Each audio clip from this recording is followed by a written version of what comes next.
মিয়ানমারের রাখাইন রাজ্যে চলমান যুদ্ধে দেশটির সশস্ত্র বিদ্রোহী গোষ্ঠী আরাকান আর্মি মংডু শহর নিয়ন্ত্রণে নেওয়ার দাবি করেছে। ফলে বাংলাদেশ মিয়ানমার সীমান্তের ২৭০ কিলোমিটার সীমান্তের পুরোটাই আরাকান আর্মির নিয়ন্ত্রণে চলে গেছে। দখলের পর নাফ নদের আরাকান জলসীমায় অনির্দিষ্টকালের জন্য সব ধরনের নৌযান চলাচলে নিষেধাজ্ঞা জারি করা হয়েছে।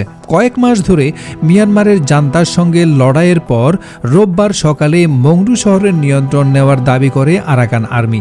আর সোমবার মিয়ানমারের গণমাধ্যম ইরাবতীর এক প্রতিবেদনে একথা বলা হয়। এ বিষয়ে টেকনাফ উপজেলা নির্বাহী কর্মকর্তা শেখ এহসান উদ্দিন বলেন, বাংলাদেশি জেলিসহ সব নৌযানকে সেদিকে না যাওয়ার জন্য মাইকিং করা হয়েছে। গত কয়েক মাস ধরে মিয়ানমারের জান্তা বাহিনী ও আরাকান আর্মির সঙ্গে টেকনাফ অঞ্চলে সীমান্তের ওপারে যুদ্ধ চলছে। ইউনো আরও জানিয়েছেন, ইতিমধ্যেই আমরা জেনেছি আরাকান আর্মি টেকনাফ সীমান্তের ওপারের এলাকাটি পুরোপুরি দখলে নিয়েছে। গতকাল থেকে সে দেশের জলসীমানায় নাফ নদীতে সব নৌযান চলাচলে নিষেধাজ্ঞা দেয়।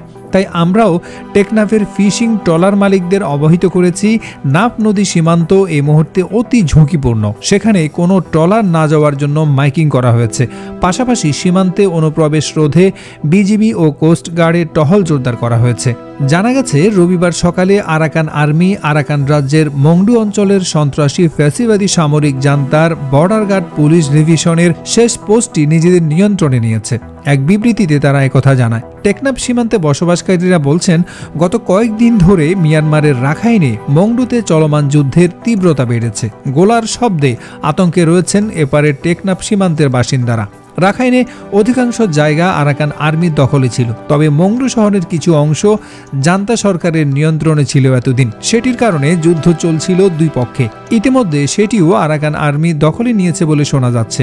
নাফ নদে আরাকান আর্মির নিষেধাজ্ঞার বিষয়টি জেনেছি উল্লেখ করে বাংলাদেশ কোস্ট গার্ডের চট্টগ্রাম মিডিয়া কর্মকর্তা লেফটেন্যান্ট কমান্ডার সোয়াইব বিকাশ বলেন, বাংলাদেশ জলসীমানায় আমরা কাউকে ঢুকতে দেব না।